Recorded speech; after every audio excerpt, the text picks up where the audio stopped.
Programme में आपको खुशामदीद कहते हैं। मैं असदुल्ला खान हूँ। आज के दिन की एक बहुत बड़ी खबर यह है कि army chief general Asim Munir को फील्ड मार्शल के ओहदे पर तरक्की दे दी गई है और इस सिलसिले में काबीना ने मंजूरी दे दी और मुत्तफ़िका तौर पर यह फैसला हुआ है। मुत्तफ़िका तौर पर यह फैसला भी हुआ है कि जो एयर चीफ हैं वो भी अपने रिटायरमेंट के बाद अपनी सर्विसेज को जारी रखेंगे। मौजूदा हालात में इसको एक बड़ी डेवलपमेंट समझा जा रहा है क्योंकि पाकिस्तान अभी भी एक तरह से हालत जंग में है। जब से पाकिस्तान का भारत ने पानी रोक रखा है, पाकिस्तान ने इसे एक्ट ऑफ वॉर करार दिया था और भारत की धमकियों का सिलसिला अभी रुका भी नहीं है। और भारत से जो एक लड़ाई पाकिस्तान की हुई हालिया दिनों में, उसमें पाकिस्तान को एक शानदार और बेमिसाल जीत नसीब हुई है, जिसकी वजह से हुकूमत पाकिस्तान ने यह फ़ैसला किया है। अब ये फ़ैसला कितनी अहमियत का हामिल है और इससे अफवाज पाकिस्तान का मोराल कितना बुलंद होगा और उसका क्या इम्पैक्ट आएगा फोर्सेस के ऊपर, इस सारी सूरत हाल पर प्रोग्राम के पहले इससे में बात करेंगे। मेरे साथ ब्रिगेडियर रिटायर्ड गजनफर साहब मौजूद हैं। ब्रिगेडियर साहब खुशामदीद, बहुत शुक्रिया। Air vice marshal retired Ejaz Mahmood Malik साहब भी हमें ज्वाइन कर रहे हैं। आपका भी एजाज महमूद साहब बहुत शुक्रिया। ब्रिगेडियर साहब, कितनी अहमियत का हामिल आप ये फैसला समझते हैं, क्यों किया गया है और इससे क्या फ़ायदा होगा? बहुत बहुत शुक्रिया असद। बिस्मिल्लाहिर्रहमानिर्रहीम। देखिए, पहले तो क्यों जो किया गया है वो तो आपको पता है। पाकिस्तान ने जो ये रिसेंट जो ऑपरेशन हुआ और इसकी इब्तदा हमने नहीं की थी, बल्कि भारत ने हमारे सिविलियन टारगेट्स पे रात के अंधेरे में हमला किया था और जिसपे हमारे मुक़द्दस मकामात को शहीद किया था, मसाजिद को और मदरसों को। तो वो तो पाकिस्तान के ऊपर अखलाकी तौर पे भी और मजहबी तौर पे भी ये ड्यूटी आयद होती थी कि हम उसका बदला चुकाएं। इसीलिए हमने कहा कि जी हम आपको हिट करेंगे at the time of our own choosing, at the place of our choosing. और हमने 26 टारगेट्स को हिट किया और आप बारहा उसका जिक्र कर चुके हैं कि किस तरह इंडिया की साइट्स को जो तबाह किया गया। और जब खासतौर पर S-400 और आपने जो ब्रह्मोस की साइट को हिट किया और उसके बाद जो एयर बेसिस को एयरफोर्स हिट किया, इसके साथ साथ एक सिनर्जी में आर्मी ने उन सपोर्ट बेसिस को टारगेट किया जिसमें KG टॉप थी, 80 ब्रिगेड था और नेज़ा पीर से लेके नीलम वैली से लेके नीचे तक जो पोस्टें पाकिस्तान के अंदर मुदाखलत करती थी, पाकिस्तान की सिविल आबादी में फायर करती थी, उनको अल-फतह 2, अल-फतह 1 और अल-फतह 2 मिसाइल से हिट किया गया। और उसके अलावा आर्टिलरी के बेताशा राउंड फायर किए गए जिससे वो लोग पोस्टें छोड़ के चले गए। और अब इसके बाद जो एक इंटरनेशनल रिकग्निशन आई और उस इंटरनेशनल रिकग्निशन में दो चीज़ें बड़ी ज़रूरी हैं।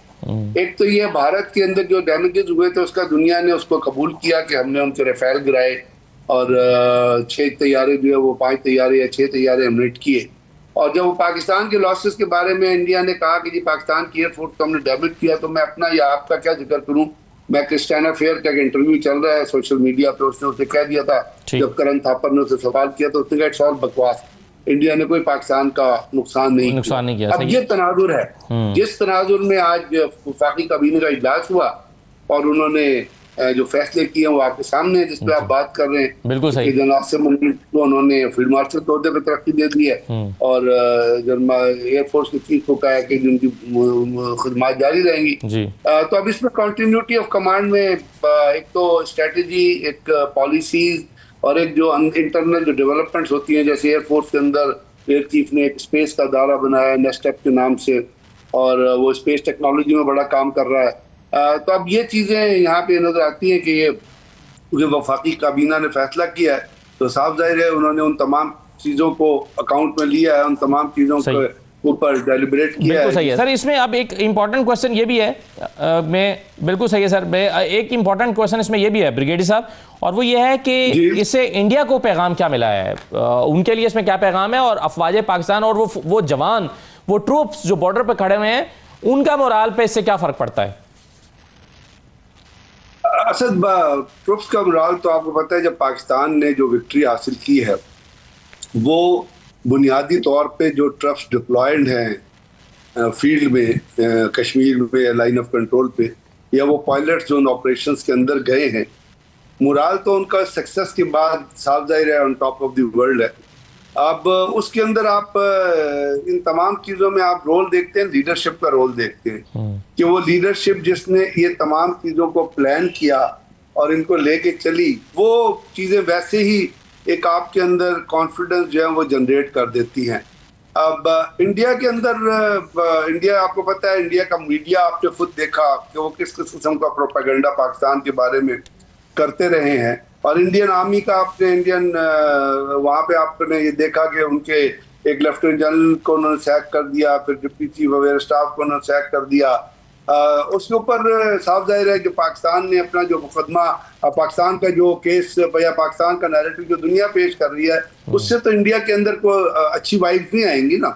हाँ, इंडिया जो अपना उनका एक जो एटीट्यूड है पाकिस्तान मुखालिफ एटीट्यूड, और ख़ास तौर पे उनकी पॉलिटिकल लीडरशिप का, वो उसके ऊपर जारी शारी है। उन्होंने अभी भी इस चीज़ को कबूल करने से इनकार कर दिया है। तो हमें अपना हाउस जो है इन ऑर्डर करना है, और जब हम अपना हाउस इन ऑर्डर रखेंगे और हम अपनी तैयारी को आला दर्जे पर रखेंगे, तो यही बहुत ज़्यादा मैसेज होता है दुश्मन के लिए। और वो मैसेज प्रैक्टिकल टर्म में पाकिस्तान दे चुका है।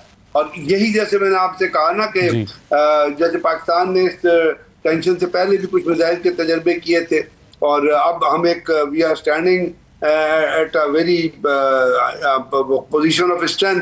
फिर दुनिया ने भी आपको रिकॉग्नाइज किया है, और पाकिस्तान आर्मी की परफॉर्मेंस को, पाकिस्तान एयरफोर्स की परफॉर्मेंस को, और सबसे बड़ी बात जो इसमें असल सोचने वाली है वो है सिनर्जी ऑफ ऑपरेशन, यानी जो इंटरकनेक्टिविटी और जो कोऑपरेशन थी सर्विसेज के दरमियान, वो असल में मेरी नजर में हार्ड मार्क है इस तमाम अचीवमेंट का और इस तमाम सक्सेस का। तो वो जो है चीज में, वो एक बहुत बड़ी विक्ट्री है। और इंडिया इस चीज को आई एम श्योर वो इस चीज के ऊपर, क्योंकि उनके यहाँ वो सिनर्जी या वो कॉपरेशन नजर नहीं आई उनकी सर्विसेज के अंदर जैसे पाकिस्तान में आपने देखा था। तो ये तमाम चीजें एक बहुत पॉजिटिव मैसेज भेजती हैं आपके दुश्मन को। बिल्कुल सही है सर। इसमें जो आज हुकूमत की तरफ से कहा गया और फिर जो फील्ड मार्शल आसिम मुनीर का इस पर रद्द-ए-अमल भी आया है, वो भी मैं ज़रा सामने रखता चलूँ। कहा यह गया हुकूमत की तरफ से कि ऑपरेशन बुनियानुल मरसूस की आला हिकमत अमली पर जनरल आसिम मुनीर को फील्ड मार्शल के ओहदे पर तरक्की दी गई है। और वफाकी काबीना ने इस सिलसिले में ये कहा कि आर्मी चीफ की बेमिसाल क़यादत की बदौलत पाकिस्तान को मार्के हक में तारीखी कामयाबी हासिल हुई। फील्ड मार्शल आसिम मुनीर ने कहा कि फील्ड मार्शल का एजाज़ मिलने पर अल्लाह ताला का शुक्रगुजार हूँ। उन्होंने कहा कि यह एजाज़ पूरी कौम, अफवाज पाकिस्तान, खासकर सिविल और मिलिट्री शहदा और गाजियों के नाम वक्फ करता हूँ। उन्होंने कहा कि सदर पाकिस्तान, वज़ीर आज़म और काबीना के एतमाद का शुक्रगुजार हूँ। फील्ड मार्शल आसिम मुनीर ने यह भी कहा कि यह एजाज़ कौम की अमानत है जिसको निभाने के लिए लाखों आसिम भी कुर्बान। उन्होंने ये भी कहा कि ये इनफरादी नहीं बल्कि अफवाज पाकिस्तान और पूरी कौम के लिए एजाज़ है। जाहिर है ये एजाज़ अगर एक जंग जीतने पर मिला है तो एजाज़ महमूद मलिक साहब, ये एजाज़ फिर पूरी कौम का एजाज़ है। और जैसे कि अभी मैं बात कर रहा था कि ये बॉर्डर पर खड़े हुए एक सिपाही, एक जवान के लिए भी एजाज़ है कि उसको भी ये बुनियादी तौर पर तो उसको भी जीत नसीब हुई है, और उसी ने उसको इम्प्लीमेंट किया उस पॉलिसी को जो सिपा सालार ने और सर्विसेज चीफ ने तैयार की थी। तो आप कैसे इसको देख रहे हैं सर? जी बिल्कुल, देखिए ये इस तरह की जो रिकग्निशन है वो एक तो इस चीज को इंडोर्स करती है कि जो है जंग के नताइज क्या थे, ठीक है ना, वो कि कौम कितने शानदार तरीके से अपनी कामयाबी को सेलिब्रेट कर रही है, रिकग्नाइज कर रही है उन लोगों को। और उसमें बिल्कुल सही बात है कि इसमें तमाम लोग शामिल है इस रिकग्निशन में, जो इसमें शहीद हुए, अल्लाह ताला उन सब की मग़फ़िरत फरमाए और उनके दर्जात बुलंद फरमाए। और जिन लोगों जो गाजी हैं मुख्तलिफ, वो बेशक समुद्रों में हो, फिजा हवाओं में हो या जमीन पे हो, तो ये एक सियासी क़यादत की तरफ से एक कलेक्टिव रिकग्निशन है। और ये मेरा ख्याल है इसका जो मैसेज, आपका क्वेश्चन था कि इसका मैसेज इंडिया को क्या जाएगा, तो यकीनन ये मैसेज बड़ी स्ट्रेंथ से यही मैसेज जाएगा कि पाकिस्तान की पूरी कौम जो है, सियासी और मिलिट्री क़यादत जो है, वो यकसुई के साथ पाकिस्तान के दिफा के लिए खड़े थे, खड़े हैं और खड़े रहेंगे इंशाल्लाह। सही है। और ये क्लियर मैसेज भी जाता है, मेरा ख्याल है कि पाकिस्तान को एक क्लियर विक्ट्री मिली है और भारत के अंदर जो एक सफ़े मातम बिछी है उनको मेरा ख्याल है ये पैगाम भी जा रहा है कि पाकिस्तान अपनी इस जीत को सेलिब्रेट कर रहा है और इसमें कोई शक नहीं है दुनिया भर में और पाकिस्तान को भी कि ये एक क्लियर विक्ट्री है। आखिर में मुझे ये बता दीजिए ब्रिगेडियर साहब कि अब एक इशू आउटस्टैंडिंग है और वो है इंडस वाटर ट्रीटी का इशू। और इसी वजह से हम कह रहे हैं हम अभी हालत जंग में हैं और हमारी फोर्सेस जो हैं वो और DGISPR ने भी वाज़े तौर पर अभी पिछले दिनों ये कहा, उन्होंने कहा कि अगर ये मसला हल नहीं होता तो जो इसके असरात होंगे फिर वो दूर तक जाएंगे और देर तक याद रखे जाएंगे। क्या आप समझते हैं कि इस पर क्या होना चाहिए या और क्या हो सकता है? असल तो जहाँ तक आपने इंडस वाटर ट्रीटी की बात की तो इसके ऊपर तो बहुत माजी में, आज की बात नहीं है, माजी से पाकिस्तान बहुत लूज कर चुका है। आपको पता है कृष्ण गंगा डैम जब बना था तो पाकिस्तान गया था वहाँ पे उस मुकदमे को लेके वर्ल्ड बैंक और इंटरनेशनल वाटर काउंसिल में, तो उन्होंने पाकिस्तान का रिस्पांस और पाकिस्तान का दिफा सुनने से इनकार करके उन्होंने इंडिया को इजाज़त दे दी थी कि आप कृष्ण गंगा डैम बनाएं। हम बहुत चीखते हैं और पाकिस्तान में चीखते रहे हैं कि हम लो रेपरेगियन हैं और हमारे हकूक भारत जब्ती करता, लेकिन इसके बावजूद भी उन्होंने इसके ऊपर कोई 24 डैम चिनाब पे बना लिए, 33 हमने 33 डैम जो है वो सतलज पे बना लिया। हमने मुकदमा ही नहीं लड़ा। हमारी पॉलिटिकल, मैं बहुत दुख के साथ इस बात, आप तारीख उठा के पढ़ लीजिएगा, हमारी जो सियासी हुकूमतें थी उन्होंने मुकदमा ही लड़ने से इनकार कर दिया कि it is waste of time. तो भाई ये ट्रीटी तो बहुत क्रिटिकल एंगल पे खड़ी हुई है। सही। अभी जो भारत ने किया ये तो कुछ भी नहीं है, जो उससे पहले कर चुका है और जो आइंदा वो कर सकता है। सर ये भी तो मसला है ना कि आइंदा वो क्या कर सकता है, पानी से ज्यादा वो रोक सकता है, तो पाकिस्तान को बड़ा इस पर मौसर जवाब देना होगा। बहुत शुक्रिया आपका ब्रिगेडियर गजनफर अली साहब और air vice marshal retired Ejaz Mahmood Malik साहब, बहुत शुक्रिया। एक छोटा सा ब्रेक लेते हैं, ब्रेक के बाद वापस आते हैं। तो जरा पाकिस्तान में इस वक्त जो सियासी सूरत हाल चल रही है इस पर बात करेंगे एक छोटे से ब्रेक के बाद।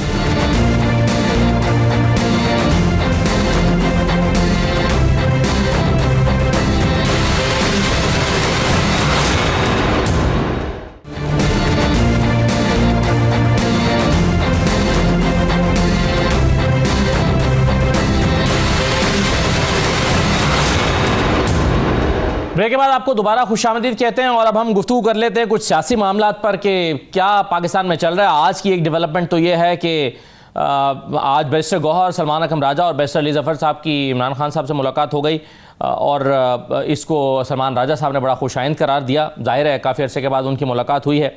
कुछ सियासी हालात कुछ इस तरह के बन रहे हैं जिसमें पिछले दिनों में जो डिस्कशन रही हैं कि बातचीत हो रही है, बातचीत नहीं हो रही है, ब्रीफ किया गया था, ब्रीफ नहीं किया गया था इमरान खान को, तहरीक चल रही है या तहरीक नहीं चल रही है, इमरान खान की पैरोल पर रिहाई हो गई या अब ज़रूरत नहीं है, तो एक एहतजाज शुरू होना था, वो एहतजाज हो रहा है नहीं हो रहा, ये मामलात भी हैं जिस पर आजकल पाकिस्तान में बहुत गुफ्तगू हो रही है।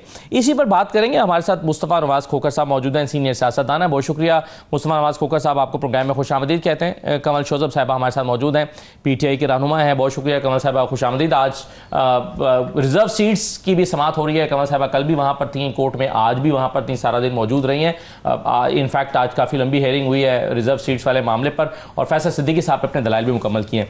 मौला बख्श चांडियो साहब हमारे साथ मौजूद हैं, पीपल्स पार्टी के सीनियर रहनुमा। चांडियो साहब आपको भी खुशामदीद कहते हैं। मुस्तफा साहब, टॉक्स और नो टॉक्स, डील और नो डील, प्रोटेस्ट और नो प्रोटेस्ट, क्या हो रहा है पाकिस्तान में? देखिए, इस चीज में तो कोई शक नहीं है कि in the larger greater interest of the country हमें सियासी बेयकीनी को खत्म भी करना है जिसने पिछले 3-4 साल से मुल्क को अपनी लपेट में लेकर रखा है। और ये बात भी नहीं भूलनी चाहिए कि सारे सियासी अदम इस्तेहकाम की जो असल कीमत है वो इस मुल्क के अवाम ने अदा की है।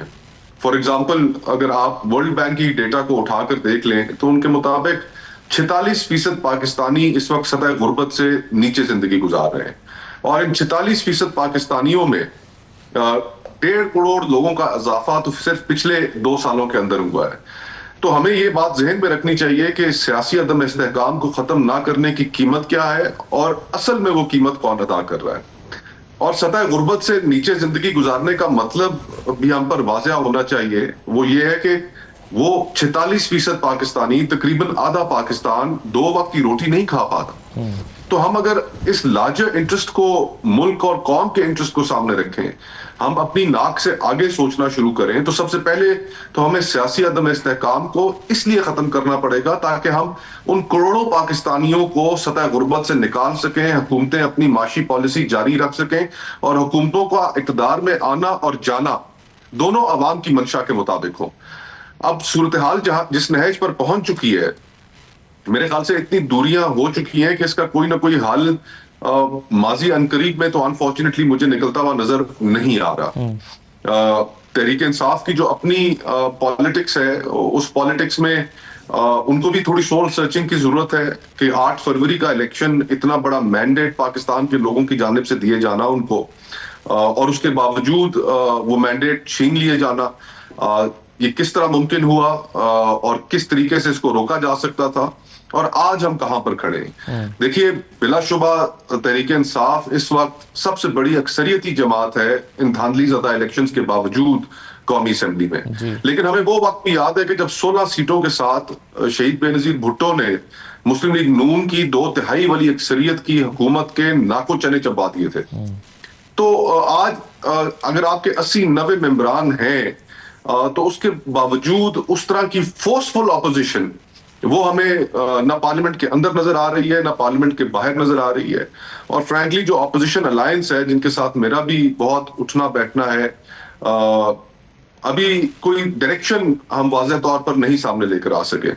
सो आई थिंक ऑपोजिशन को जनरली, ऑपोजिशन में शामिल तमाम जमातों को थोड़ी सोल सर्चिंग की भी जरूरत है कि हमने किस तरीके से अपने अहदाफ को हासिल करना है और किस तरीके से हमने इस मुल्क के अवाम के लिए एक ऐसी सूरत हाल क्रिएट करनी है कि जहां पर उनके किए गए फैसलों की जो अहमियत है वो बरकरार रहे, उनके किए गए फैसलों की सैंक्टिटी बरकरार रहे और उन्हें रद्दी की टोकरी में। वैसे मुस्तफा साहब, आपने जो फिगर कोट किया ना 46% के खतरे गुर्बत से लोग नीचे हैं, तो बिल्कुल ये फिगर बिल्कुल सही है। लेकिन अगले जो माली साल शुरू हो रहा है, तो बजट में जो टारगेट रखा जा रहा है वो 12% का रखा जा रहा है कि 12% से नीचे लेकर आना है खतरे गुर्बत के वाले लोगों की तादाद को। तो कोई तो फार्मूला हुकूमत के हाथ लग गया है ना, जिसकी वजह से वो 46% से डायरेक्ट 12% इस साल लेकर आएंगे, या अपना ये टारगेट साथ रख रहे हैं।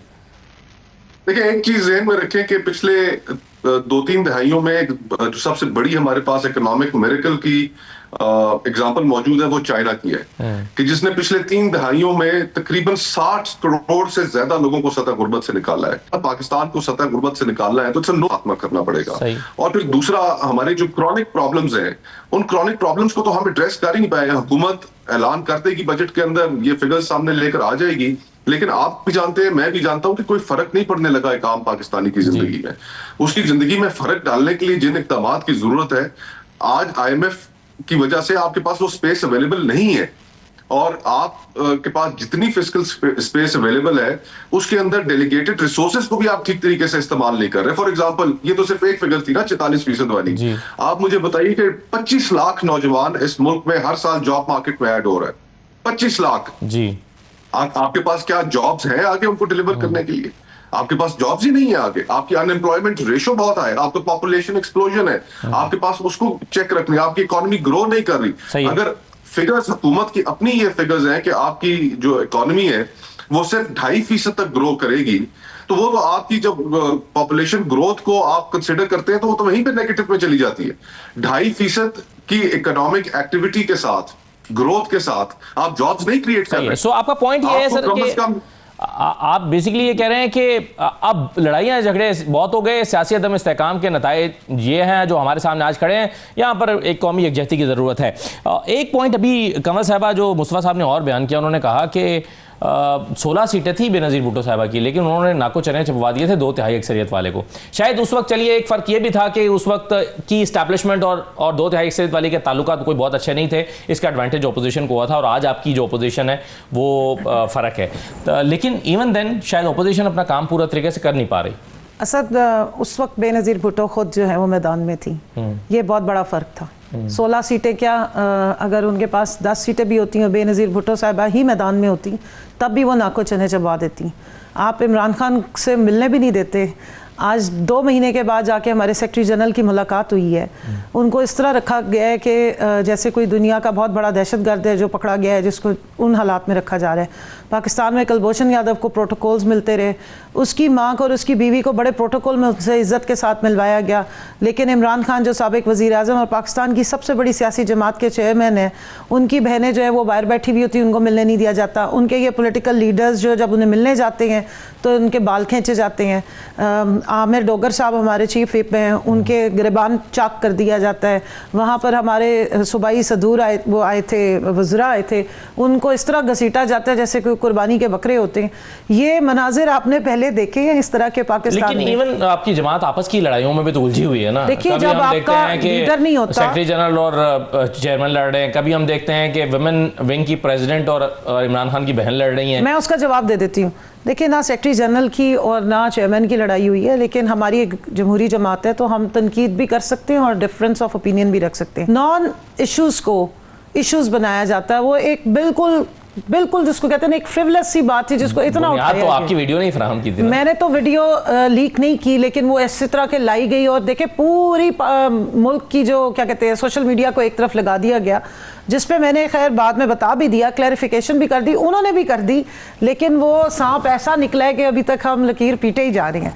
ये नॉन इश्यूज से हमें हटना पड़ेगा, हमें थोड़ा ऊपर आना पड़ेगा। और अगर बिल्कुल अपोजिशन का रोल है, अभी भी बहुत कोशिशें कर रही हैं, लेकिन जब जो मेन पार्टी के हेड है जिनसे डायरेक्शन आनी होती है उनसे मुलाकात ही ना होने दी जाए, इनकम्युनिकाडो किया जाए, फिर वहाँ पर भी बहुत सारी मिसअंडरस्टैंडिंग्स क्रिएट की जाए, बहुत बुरा सलूक किया जाए। अडयाला इलाका गैर में तो नहीं ना, अडयाला शायद मुझे तो लगता था पंजाब के जो एक बहुत बड़ा डिस्ट्रिक्ट है, रावलपिंडी के किसी एक कोने में है, चक्री और उसके बीच में, लेकिन अब तो ऐसा लगता है कि ना वहाँ पे पाकिस्तान का आइन, ना कानून, ना अदालतों के कोई फैसले कारआमद होते। आज भी देख लें, 6 लोगों का कायद, 4 लोग बाहर बैठे हुए हैं, 3 लोग, 3 को अंदर जाने दिए। ये भी खुशाइंद है मौजूदा हालात में। देखिए, ये चले ये वाला जो है ना कि मतलब चलो अगर 2 वक्त की रोटी ना मिली तो चलो थोड़ा सा स्टार्टर ही मिल गया, इस पे हमें क्यों लेकर आए हैं? हमारा जो आईनी कानूनी हक है वो मिलना चाहिए। सबसे पहले देखिए खान साहब को कितना उनका एक्चुअल जो वो डिजर्व करते हैं उससे डिप्राइव किया गया, पॉलिटिकल विक्टिमाइजेशन जारी है। तो मुस्तफ़ा भाई ने बड़ी अच्छी बातें की हैं,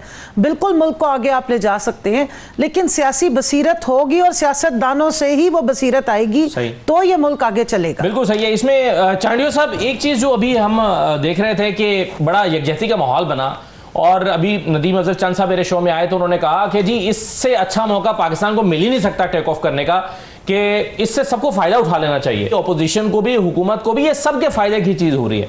लेकिन फिर साथ ही हमने देखा कि बिलावल साहब की सरबराही में एक वक्त बनाया जाता है कि जाएं पाकिस्तान से बाहर और अपना मौक़िफ़ उजागर करें पाकिस्तान का, लेकिन उसमें ऑपोजिशन शामिल ही नहीं होती। और बिलावल साहब भी इंसिस्ट नहीं करते या तजवीज़ देते कि भाई ऑपोजिशन को शामिल करने से ये और पावरफुल हो जाएगा, दुनिया में पाकिस्तान का पैगाम अच्छा जाएगा।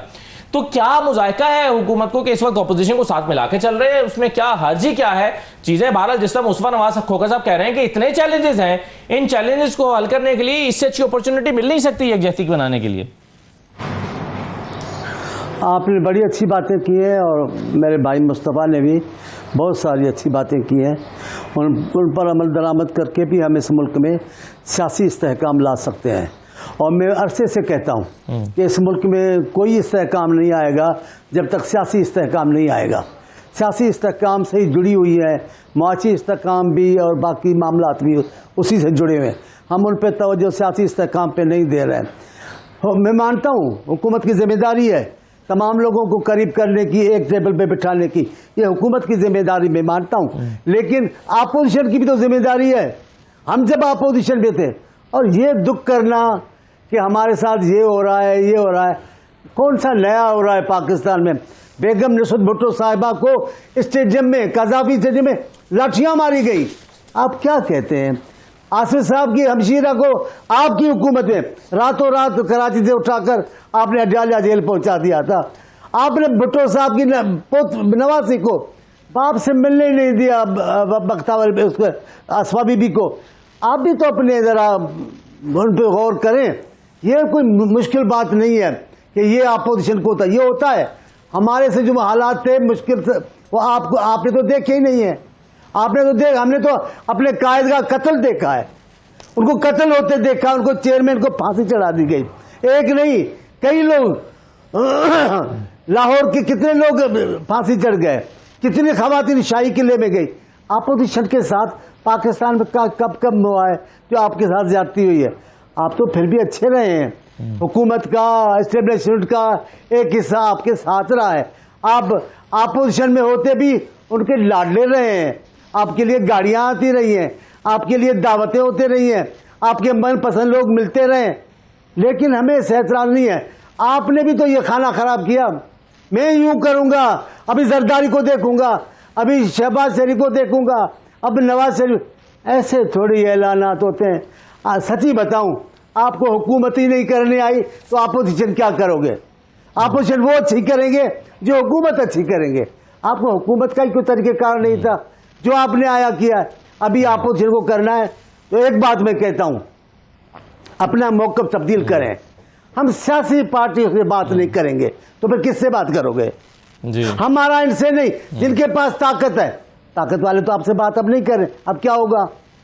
आप सियासी आदमी हैं, कितने भी इख्तिलाफ हो सियासतदानों के, लेकिन वो बैठते हैं, बातें करते हैं। लेकिन खान साहब को आला जिंदगी दे, क्या उनके दिमाग में है, क्या उनकी स्कीम है। और मैं बताऊं, अभी तो फिलहाल आप कभी कारकुनों को खुश कर रहे हो, कभी लीडरों को खुश कर रहे हो। अभी तो पीटीआई की पॉलिसी सिर्फ अपनों को खुश करने की है, अमली तौर पर नहीं करने की। कल तहरीक चली, क्या हुआ तहरीक का? कल जलसे क्या हुआ जलसों का? कुछ भी नहीं हो रहा है। आप कह रहे हैं कि हुकूमत आप कह रहे हैं बातचीत करनी चाहिए, हुकूमत को ठीक करने, जी आप कह रहे हैं बातचीत करनी चाहिए, ठीक करने के लिए अपोजिशन को पहला जो अपोजिशन को अपने अमाल का, अपने अमल का जायजा लेना होगा। और मैं ये कहता हूं, जो आप बार बार कह रहे हो, ये तो मैं बड़े अरसे से कह रहा हूं, बातचीत करनी होगी। दुनिया के दुश्मन मुल्क आपस में बात कर सकते हैं, हम अपने ही मुल्क में क्यों नहीं कर सकते? सही है। लेकिन तरीक़ेकार तो अपना है। मुस्तफा नवाज साहब तो चने से पाने की बात आप अपने इदारों के खिलाफ बोल रहे हैं। मैं चांडी, बिल्कुल सही चांडी साहब, आपने बड़ी अच्छी बात की। आपने कहा कि इंटरेस्टिंग बात की, इनफैक्ट अच्छी बुरी का फैसला तो जाहिर है वो जिनके बारे में कह रहे हैं वो करेंगे, लेकिन आपने इंटरेस्टिंग बात की कि इनको हुकूमत करनी नहीं आई तो अपोजिशन कहाँ से करनी आएगी। और फिर आपने ये भी कहा कि इतना बुरा वक्त ये तो इन पर नहीं आया जितना हमारे पर आया था। मुस्तफा साहब ये मैं बताइए, आप बातचीत की जरूरत पर जोर दे रहे हैं या आप एहतजाज की जरूरत पर जोर दे रहे हैं? इस वक्त किस चीज की जरूरत है ज्यादा? देखिए, मैं जो मौलाना बख्श चांडियो साहब ने कहा, मेरे बुजुर्ग हैं, बड़े मेरे लिए काबिल एहतराम है। उन्होंने जो बात की ठीक की कि उनका पॉलिटिकल विक्टिमाइजेशन सहने का एक तजुर्बा है और अनफॉर्चुनेटली उन्हें इस सूरत हाल से गुजरना पड़ा। साथ ही साथ जो कोमल शोजब साहिबा ने बातें की, उन्होंने भी ठीक कहा कि जो तरीके इंसाफ के साथ आज पॉलिटिकल विक्टिमाइजेशन हो रही है वो हम सब किस नजरों के सामने है, उससे कोई झुटला नहीं सकता। तो द पॉइंट इज कि क्या हमने हमेशा इसी चीज में ही फंसे रहना है कि मेरे साथ पॉलिटिकल विक्टिमाइजेशन हुई तो मेरा कलेजा उस वक्त तक नहीं ठंडा होगा जब तक आप भी उसी ग्राइंड से ना गुजरे और आपके साथ भी वही सलूक ना किया जाए। आपको कभी ना कभी तो इस सूरत हाल से बाहर निकलना है, और जब तक आप इस सूरत हाल से बाहर नहीं निकलेंगे, आए फॉर एन आए, तो फिर ये तो दायरों का सफर है, ये दायरों का सफर कभी खत्म नहीं होगा। 76 सालों से पाकिस्तान में क्या हो रहा है? हमें अपना सफर बदलाने की जरूरत है, अपनी डायरेक्शन नई खड़ी करने की जरूरत है, और वो इसी सूरत में मुमकिन होगी कि जब सियासतदान इस चीज से बाहर निकलेंगे। चार्टर ऑफ डेमोक्रेसी वो शहीद बीबी ने और मियां नवाज शरीफ साहब ने क्यों किया? वो इसीलिए किया था कि उन्हें नजर आ गया था कि उनके ये जो दायरों का सफर है इसको खत्म करने का सिर्फ एक ही तरीका है कि हम एक मिनिमम कंसेंसस अचीव कर लें, कुछ चीजों के ऊपर एक मिनिमम एजेंडा बना लें। तो यही इसी चीज की आज जरूरत है कि तमाम सियासी जमातों को जो हल, देखिए सियासी मुखालफतें अपनी जगह पर कायम रहेंगी, हर जमहूरी माशरे में सियासी मुखालफतें कायम रहती हैं, लेकिन वो मुखालफतें सियासी दुश्मनी में नहीं बदलती। और किसी की हुकूमत को आप डिस्टेबलाइज करने के लिए एक थर्ड फोर्स का या एस्टैब्लिशमेंट का आप सहारा नहीं लेते, ये बात पब्लिक पर आप छोड़ते हैं। तो हमें भी मिनिमम एजेंडा तय करने की जरूरत है। ऑपोजिशन ने एक मिनिमम एजेंडा तैयार किया है, वो तैयार करके हमने, अभी तो ये जंग का माहौल बन गया तो उस वजह से चीजें और कॉन्वर्सेशन बदल गई, लेकिन वो मिनिमम एजेंडा हमने लोगों के सामने रखा, प्रेस कॉन्फ्रेंस में सामने लेकर आए कि कम से कम हम कुछ बुनियादी चीजों पर अग्री कर लें, बाकी हमारी मुखालफतें अपनी जगह पर बरकरार रहेंगी। और फिर ये पॉलिटिकल विक्टिमाइजेशन का कल्चर भी खत्म कर लें ताकि मुल्क आगे बढ़ सके। लोगों की जो पोलराइजेशन है, जो हमने गली मोहल्लों की हद तक लोगों को तकसीम कर दिया है, It has to come to an end. That's what I think. सही है, बिल्कुल। मगर एक सवाल बड़ा इंपॉर्टेंट है जो मैं आगे चल के आपसे पूछूंगा कि इस वक्त क्या आप समझते हैं कि एक फ़र्क जो आज से यानी पाकिस्तान और भारत के दरमियान होने वाली इस लड़ाई या जंग से पहले का माहौल था वो ख़त्म हो चुका है, या इस बात का खदशा मौजूद है कि वो पोलराइजेशन दोबारा हो सकती है, या हमने वो अचीव कर लिया है और हम अब वाकई एक डिफरेंस पैदा हो चुका है हालात में? इसमें फ़र्क क्या है? एक छोटे सा ब्रेक के बाद वापस आते हैं। ज़रा जो बातें चांडियो साहब ने की थी मैं उसका जवाब कमल साहब से लेता हूँ ब्रेक के बाद।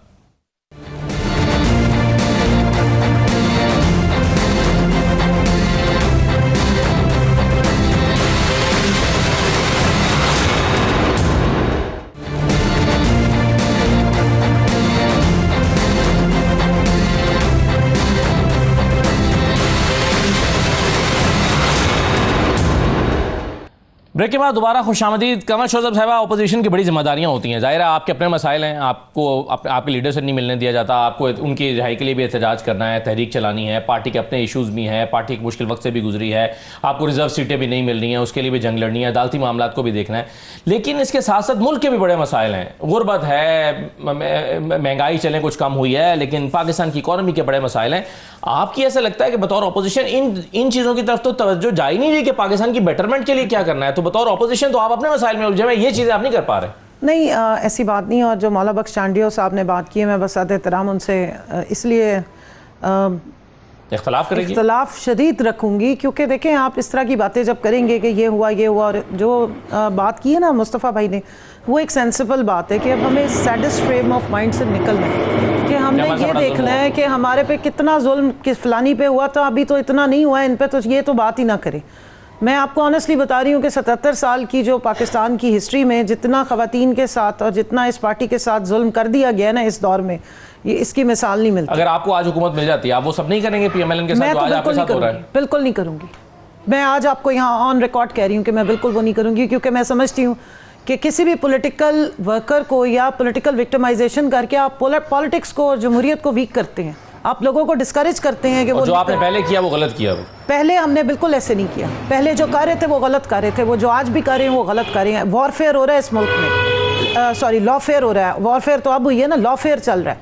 आप अदालतों को, आप पुलिस को, आप FIRs को अपने पॉलिटिकल ओपोनेंट्स को गिराने के लिए इस्तेमाल करें। आप कह रहे हैं आप लोगों को क्या ध्यान है, जब 48 मुकदमे ATC में 780A के साथ और मुख्तलिफ दफात के साथ, जो हमने पहले ज़िंदगी में मैंने तो कभी अदालत ये जो ATCs हैं उनकी शक्ल नहीं देखी थी, मैंने तो थाना नहीं देखे थे, लेकिन अब मुझे देखने पड़े हैं, मुझे वहाँ जाके बैठना पड़ा है। तो क्या मिला मेरे ओपोनेंट्स को? ये सारी ख्वारी मुझे देखे कि मेरा जो एक टाइम था, एक पढ़ा लिखा जो बंदा जो सब कुछ छोड़ के अपनी प्रायोरिटीज सेट करें कि हाँ हमने जाके लोगों के लिए कुछ करना है। आप कह रहे हैं कि उनको एंगेज कर दिया आपने, दूसरी पाकिस्तान के प्रॉब्लम्स में कंट्रीब्यूट नहीं कर पा रहे, तो आप इन चीजों में इतना उलझे हुए हैं कि आप नहीं कर पा रहे? नहीं, बिल्कुल हम वहाँ पे भी पूरा कर रहे हैं, लेकिन देखिए हमारा मैंडेट चोरी हुआ है। हम जो इनको आप बैठे होते हैं सुप्रीम कोर्ट में, कितनी सारी जो दरखास्तें हैं जिनको नहीं उठाया गया।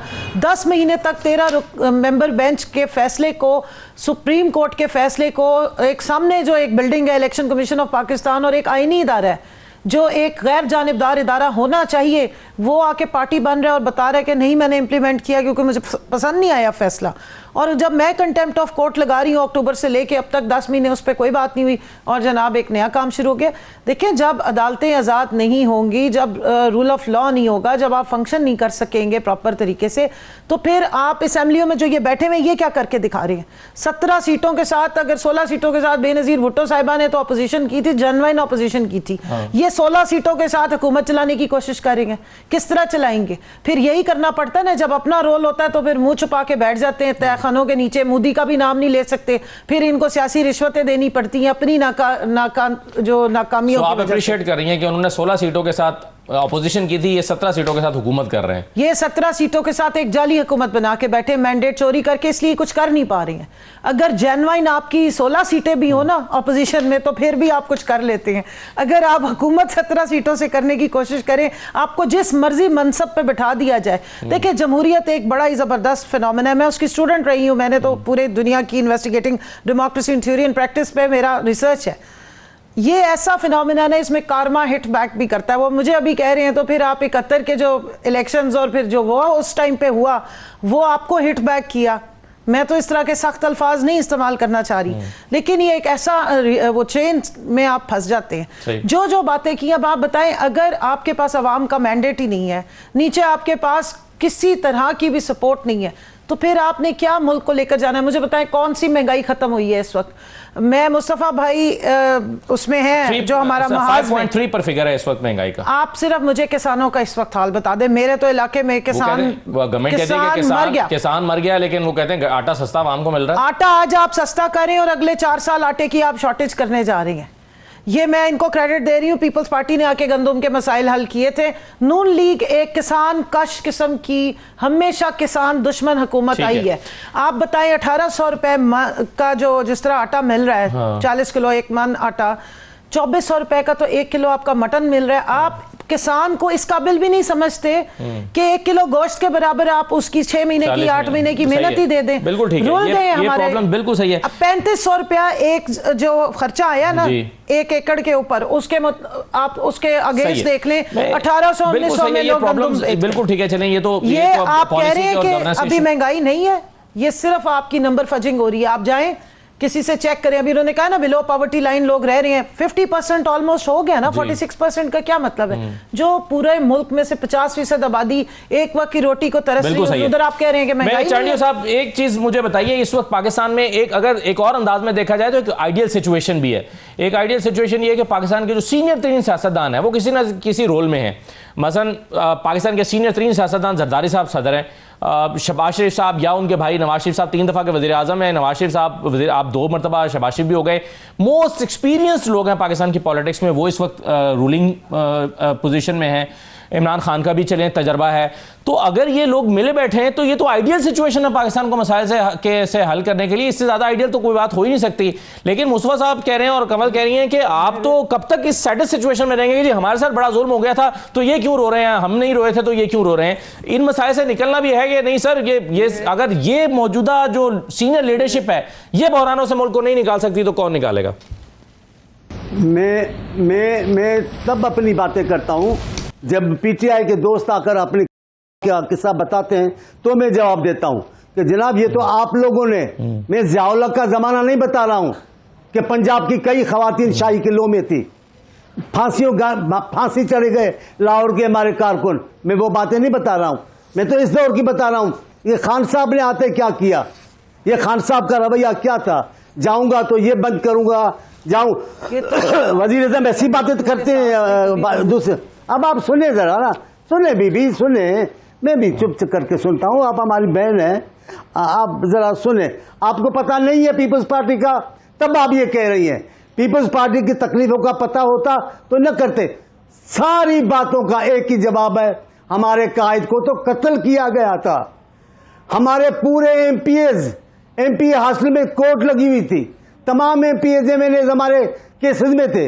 मैं वो बातें नहीं कर रहा, मैं सिर्फ ये किस्सा बता के कहना चाहता हूं। आर्गुमेंट ये दिया है कि पीपल्स पार्टी पर सख्तियां इसलिए आई, शायद इन्होंने ये कहा कि पीपल्स पार्टी ने, भुट्टो साहब ने इलेक्शन में धांधली की थी, जो चीजें उन्होंने की और जिस तरह से उन्होंने गवर्नेंस की उसका सिला उनको मिला बाद में सख्तियों की सूरत में। ये कमल साहब का पॉइंट ये था। लेकिन जिन्होंने की उनके साथ ही आप बैठे हैं, उन्हीं की आशीर्वाद से बैठ गए। सुने जरा, आप जरा सुने भुट्टो साहब की जी सुन लीजिए। आप जबूरत जानते हैं, मैं जानता हूं।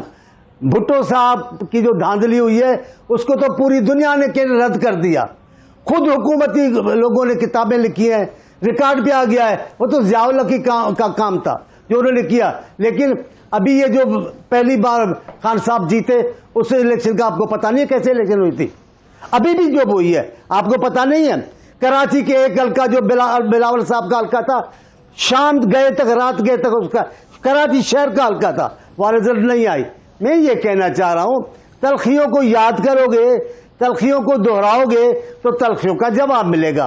अब इन तलखियों को भूल जाना चाहिए, मुल्क को आगे लेके जाना है, अहम मसाइल है उनको मौजू बनाए।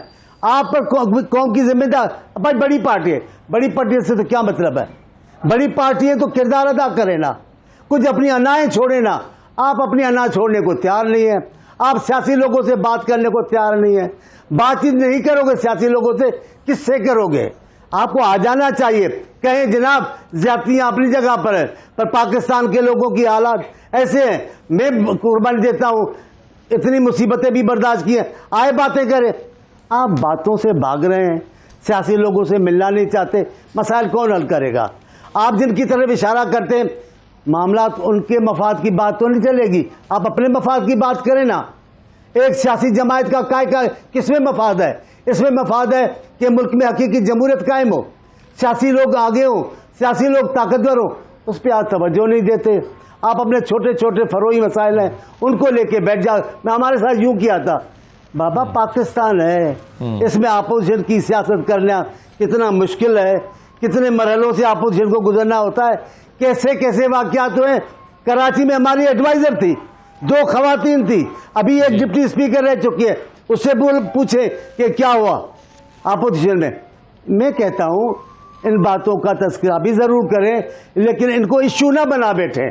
हमें मसाइल को हल करना है, हमें आगे बढ़ना चाहिए, तमाम सियासी लोगों को एक टेबल पे आना चाहिए, बैठकर बात करना चाहिए। बिल्कुल सही है सर। अब ये वैसे मुस्तफा साहब, कई चीज़ों में हम माजी में जाना चाहिए भी और नहीं भी जाना चाहिए। यानी अभी जब चांडियो साहब कह रहे हैं कि नहीं भुट्टो साहब पर ये इल्ज़ाम गलत है, लेकिन मुझे ये याद है कि भुट्टो साहब ने जो है वो उनके मद्दे मुकाबिल जान मोहम्मद अब्बासी थे, अगर मैं गलत नाम नहीं ले रहा, जमात इस्लामी के, जो अगवा हो गए थे और इलेक्शन के दिन वो अगवा रहे और इलेक्शन से 2-3 दिन के लिए अगवा होकर इलेक्शन से अगले दिन आए, सिर्फ इसलिए कि भुट्टो साहब बिला मुकाबला जीत सके। तो ये पाकिस्तान की तारीख रही है। आज बिलावल साहब बिला मुकाबला जीते हैं, आसफा भुट्टो बिला मुकाबला जीती हैं, तो कई चीजें, कई क्वेश्चन तो पीपल्स पार्टी पर भी बहरहाल उठते हैं। लेकिन क्या इस बहस में हमें उलझा रहना सूट करता है इस वक्त, या सारी बहसें खत्म करके आगे बढ़ना चाहिए? आप जरा 1 मिनट मेरी बात सुन लें, फिर मुस्तफा भाई से जवाब लें। लाड़काना में मरहूम जान मोहम्मद अब्बासी और भुट्टो साहब का मुकाबला ही नहीं था। वहां के कुछ नाखलफ लोग थे जिन्होंने ये ऐसा करवा के एक रिकॉर्ड खराब किया, उनको बहरान पैदा करना था। हर पार्टी में कुछ लोग मुकाबला ही नहीं था तो बिला मुकाबला क्यों जीतना था? यही तो मेरा सवाल है। जब मुकाबला ही नहीं था तो ये कह रहा हूं ना, कुछ लोग होते, कुछ लोग होते भाई, हर पार्टी में कुछ लोग होते हैं जो जमहूरियत का बेड़ा गर्क करना चाहते हैं, सियासत को तहस-नहस करना चाहते हैं, वो अपना काम कर दिखा जाते हैं। जी मुस्तफा साहब, देखिए, तारीख का एक सबसे बड़ा सबक यही है कि तारीख से कोई सबक नहीं सीखता। मकसद तो यही होना चाहिए कि इंसान माजी की गलतियों को ना दोहराए, और जहां पर हम बहुत ज्यादा माजी में चले गए हैं, वहां पर माजी करीब की एक मिसाल मैं आपके सामने रखता हूं कि आसिफ जरदारी साहब और 2008 से 2013 तक का जो पाकिस्तान पीपल्स पार्टी का दौर था, उसमें हम एक बात फख्र से कहते थे कि पॉलिटिकल विक्टिमाइजेशन इस 5 साल दौर में नहीं हुई, किसी को जेलों में नहीं डाला गया, हत्ता कि जरदारी साहब ने जिन लोगों के ने उनके ऊपर तशद्दुद किया था उनको भी माफ कर दिया था। तो ये तो अभी 15 साल पहले की बात है। तो आज वही सारी तमाम चीजें पीपल्स पार्टी के लिए कैसे काबिल कबूल हो गई, ये कैसे पाकिस्तान पीपल्स पार्टी उनके साथ जिंदा रह रही है। देखिए, अभी दुनिया में और भी इवेंट्स हो रहे हैं जिनसे हम पैरेलल्स ड्रॉ कर सकते हैं। जिस तरह बर्तानिया में अभी लोकल गवर्नमेंट इलेक्शंस हुए और हमसे बहुत ज्यादा एक मैच्योर जमहूरी माशरा है, वहां पर इस वक्त कंजर्वेटिव और लेबर पार्टी दोनों का वोट कोलैप्स हो गया है, और तीसरी एक पार्टी उभर कर सामने आई है जिसका नाम है रिफॉर्म यूके। उसने लोकल गवर्नमेंट इलेक्शन स्वीप कर दिए हैं बर्तानिया में। पाकिस्तान में भी हम माने या ना माने, सूरत हाल इसी तरह ही हो चुकी है कि जो बड़ी 2 जमातें हैं इस वक्त, पाकिस्तान पीपल्स पार्टी और मुस्लिम लीग नून, इनका बड़ी तेजी से वोट कोलैप्स हो रहा है।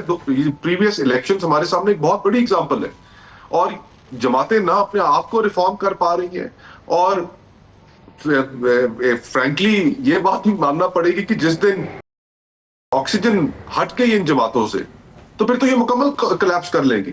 क्लिनिकली डेड हो चुकी हैं ये जमातें। तो जो नई इस दौर की जो सियासत है, जो 64% पाकिस्तान है, वो नौजवानों पर मुश्तमिल है। आपका मुल्क तेजी से अर्बनाइज होता हुआ मुल्क है। ये 2 इतने बड़े चेंजेस हो रहे हैं, तेजी से होती हुई अर्बनाइजेशन और 64% लोगों का एक यूथ बल्ज होना, क्या बाकी जो दीगर जमातें हैं ये कनेक्ट ही नहीं कर पा रही इस मुल्क की बड़ी पॉपुलेशन के साथ। तो अब नई सियासत की जरूरत है और अपने आप को री इन्वेंट करने की जरूरत है, और इसमें फ्रैंकली, लेकिन मुस्तफा साहब, आप ये मानते हैं कि 6 और 7 मई की से पहले का पाकिस्तान और आज का पाकिस्तान, इसमें फर्क पड़ गया है, यानी चीजें बेहतर हो गई हैं, या आप आज भी इस खदशे का शिकार हैं कि 2, 4, 5 दिन के बाद कोई इवेंट ऐसा हो सकता है कि हम वही पोलराइजेशन वाली सिचुएशन में वापस चले जाएं? देखिए, कॉन्वर्सेशन अल्टीमेटली तो पॉलिटिक्स की तरफ ही वापस जानी है।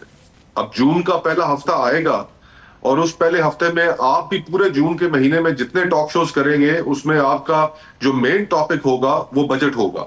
आपके सवालात होंगे कि क्या हुकूमत तनख्वाहदार तबके को, जिसकी कमर तोड़ के रखती है, जो सबसे बड़ा इस वक्त कंट्रीब्यूटर है, यानी अंदाजा लगाए कि आप एट सोर्स लोगों की तनख्वाह में से टैक्स डिडक्ट कर लेते हैं और आपके मुल्क में ट्रेडर कोई टैक्स नहीं दे रहा, आपके मुल्क में और बहुत से तबकात हैं जो टैक्स नहीं दे रहे, और सारा का सारा बोझ अपने तनख्वाहदार लोगों 450 अरब रुपया रिकॉर्ड इकट्ठा किया है पिछले साल में सर, जो कि पिछले साल के मुकाबले में 150 अरब रुपया ज्यादा है तनख्वाहदार तबके से हमने हासिल किया। तो आपके जो सवालात हैं वो जून के पहले हफ्ते से मईशत के मुतालिक हो जाएंगे, लोगों की जिंदगियों के मुतालिक हो जाएंगे, कॉन्वर्सेशन बदल जाएगी जी।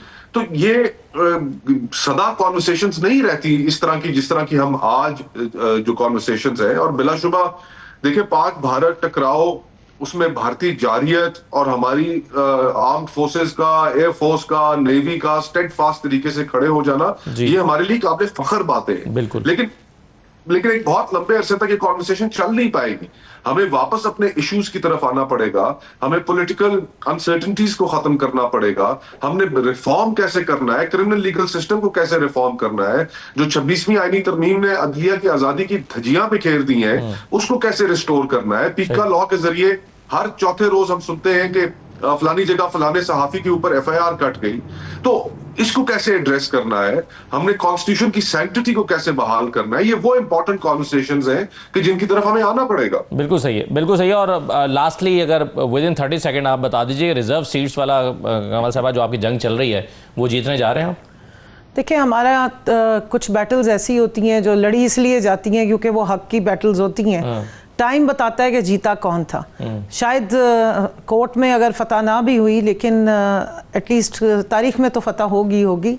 कोशिश तो पूरी है। देखिए, लीगल बैटल है। अब आपके सामने आप लोग, हमने आज उनको दरख्वास्त दी है, हामिद खान साहब ने भी, कि इसकी पूरी जो है कार्रवाई को दिखाया जाए, ओपनली दिखाया जाए, लाइव स्ट्रीमिंग होनी चाहिए, पूरा पाकिस्तान देखे कि क्या हो रहा है। बहुत शुक्रिया कमल साहब, आपका बहुत शुक्रिया। मुस्तफ़ा साहब बहुत शुक्रिया प्रोग्राम में शिरकत करने के लिए। चांडियो साहब आपका भी। ये आज का प्रोग्राम था। नाज़रीन इजाज़त दीजिए, अल्लाह हाफ़िज़।